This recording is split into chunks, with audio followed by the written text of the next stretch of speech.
is menopause really making women gain weight, or is there something Oh, else thank you for going asking such a good question. Yes and no.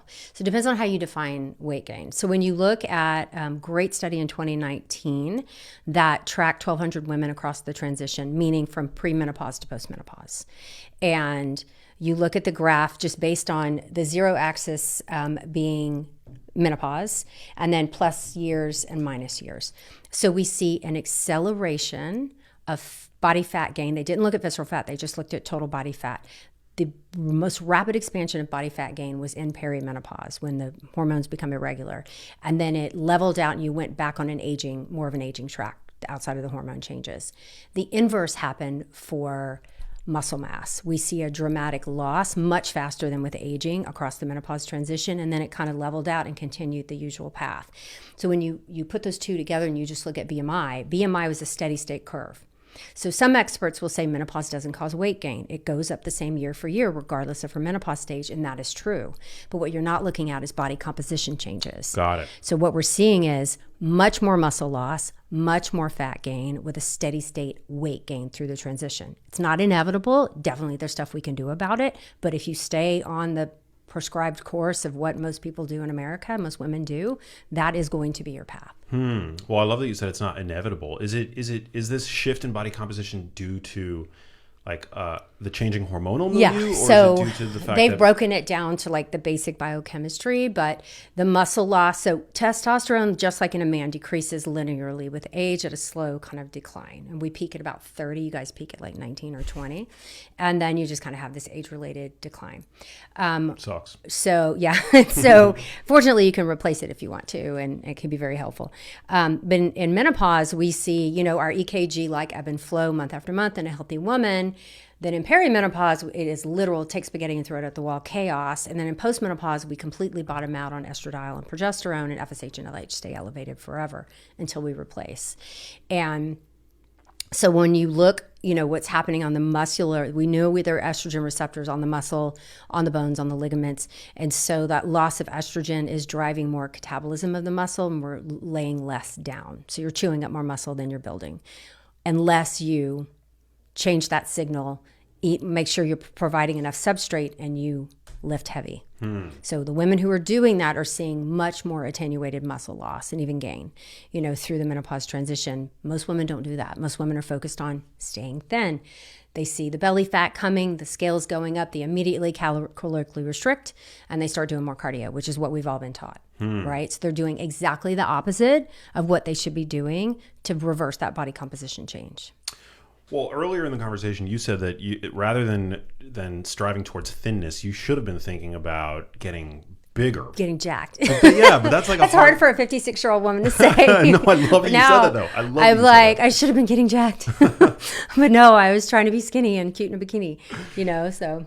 But you can do both. Mm-hmm. Can you not be? You absolutely can do both. So nutrition is so crucial, but it's we've got to shift the narrative. And I think things are starting to change. I think, women have embraced resistance training. They're getting there.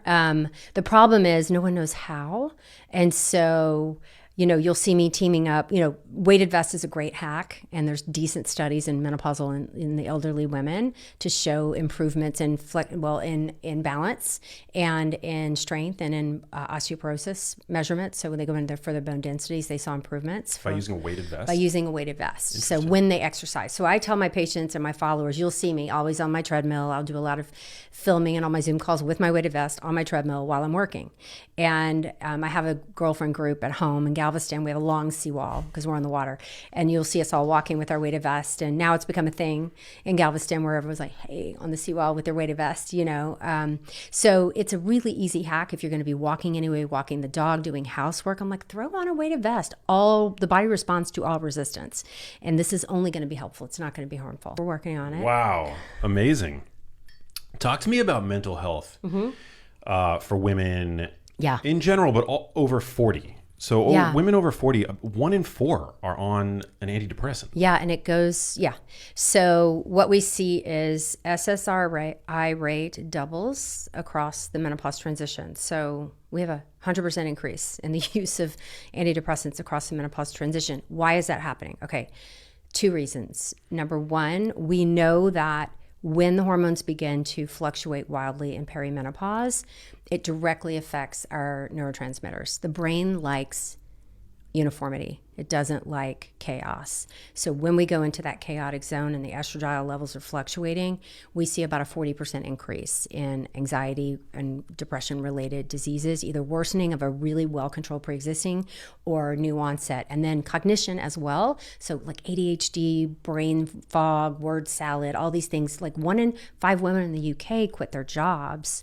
And this is when we're supposed to be leaning in, sharing wisdom, like, the kids are grown, everybody's out of the house, we're doing our thing now, and they're struggling. I've seen people in really, every job is important, but, doctors, lawyers who are like, I don't think I can safely do my job anymore because I can't remember. And it's purely hormone-related brain fog. So we see the antidepressant use. So doctors didn't know, weren't trained, still aren't trained, and this is a problem in how we educate our clinicians, how to recognize that menopause affects every organ system of our body, especially the brain. And in a perimenopausal patient who has new onset or worsening suddenly with no new stressors in her life, giving her, replacing her hormones or trying to balance her hormones through the transition is going to be more effective than giving her that antidepressant. So I think we could cut back on the use there. The other is SSRIs can help, not nearly as well as hormone therapy, but hormone therapy was demonized for so many years that SSRIs became the most likely drug given to a woman for a hot flash. SSRIs? Yes. That's surprising. Yeah, it has an indication. So interesting. I wonder what the mechanism there might be. Stabilizing the hypothalamus, for whatever reason. So women were given Prozac or, Wellbutrin for hot flashes, and it works okay. So they're taking it. So all of a sudden we see this explosion of SSRI use because of worsening mental health and because of its ability to treat a hot flash when you're not considering hormone therapy as the most logical, reasonable option. But these drugs are not without their adverse effects. I mean, they're often called side effects, but they're not effects on the side. Right. They're effects. They're effects. Yeah. So they're not. I mean, we see, in my world, oh my goodness, one of the biggest things we see is libido. Most of them are libido killers. And so libido is a mood. And so you lose that absolute desire. And hormone loss is doing that anyway. And so we see just women who are absolutely devastated by their loss of the thought process around how enjoyable having an intimate encounter could be. And it's devastating to women. I can imagine. So would you say that it's reasonable to assert that we very likely have an overprescription problem with regards to these antidepressants? At least this is my world and my expertise. I think it's become instead of, that clinicians are not being trained to consider hormone therapy as the absolutely reasonable and safe option that it could be. And so they're trying to help the patient, and they see this indication for hot flashes and for mental health changes. Okay, here, take this. When the data coming out of Australia right now is very clear that a perimenopausal patient will do better by giving her hormones than she would with an SSRI, and that should be first-line therapy, not in postmenopause, but in perimenopause.